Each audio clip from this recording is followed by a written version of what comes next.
So guys আসসালামু আলাইকুম। তোমরা সবাই কেমন আছো? আলহামদুলিল্লাহ আমি অনেক ভালো আছি। আর তোমরা সবাই কেমন আছো অবশ্যই কিন্তু কমেন্টে বলে যাবা। আর আজকে ব্লগটা আমি শুধু আকাশ দেখাচ্ছিলাম আর একটু জুম করে দেখাচ্ছিলাম আর কি। এই তো আমি তো আকাশটাই শুধু জুম করছিলাম। আর তখন বাজে 4টা থেকে 5টা হবে এরকম বাজছিল। আর আমার ব্যাকগ্রাউন্ডের সাউন্ডে মুরগিগুলো কী করতেছে দেখতেছো? আমাদের বাড়ি নোয়াখালী, আর তোমাদের বাড়ি কোথায় অবশ্যই কিন্তু কমেন্ট করে জানাবা। আর এখন তোমাদেরকে আমাদের গাছ একটা দেখাবো, এত দারুণ। এটার নাম হচ্ছে কৃষ্ণচূড়া গাছ। গাছটা কেমন তাও কিন্তু অবশ্যই কমেন্ট করে জানাবা। আর আমি এখানে বসেছিলাম, বসে ভিউটা উপভোগ করছিলাম।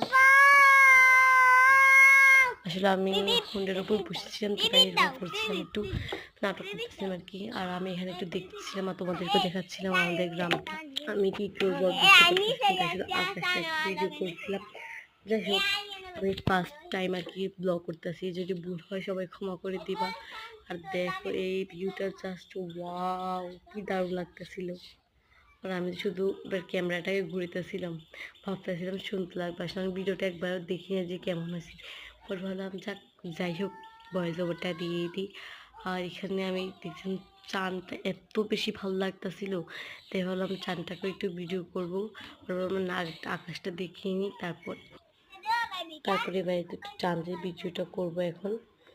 দেখো কি দারুণ লাগতেছে। এবার আমি একটু জুম করে দেখে এত দারুণ লাগতেছে ভিউটা, তোমরা যদি সামনাসামনি দেখে তখন বুঝতে। আর এই সাইডটা তো আরও দারুণ আসছিল ফুলটার কারণে। আমার কাছে এই সাইডের ভিডিওটা একটু বেশি ভালো লাগতেছিল, চাঁদ দেখা যাচ্তেছিল। তারপর আবার গাছটা আরও বেশি দারুণ লাগতেছিল একদম। তারপর আমি আরও ভিডিও করতেছিলাম, দেখো। তারপর আমি ভাবলাম একটু হাঁটি আর কি করবো আর কি। যে তোমাদেরকে দেখাই যাচ্ছিলাম এখানে একটু আম ছিল যেটা দেখা যাচ্ছিল না। আর তোমাদের এখানে কি আম ধরেছে তাও কিন্তু কমেন্ট করে জানাবা। তারপর ভাবলাম একটু সাইডে দিয়ে পুরো ব্যাগটা আর এত বাতাস দেখো। তারপরে আমি ঘরে এসে নুডলস খেয়েছিলাম। টাটা।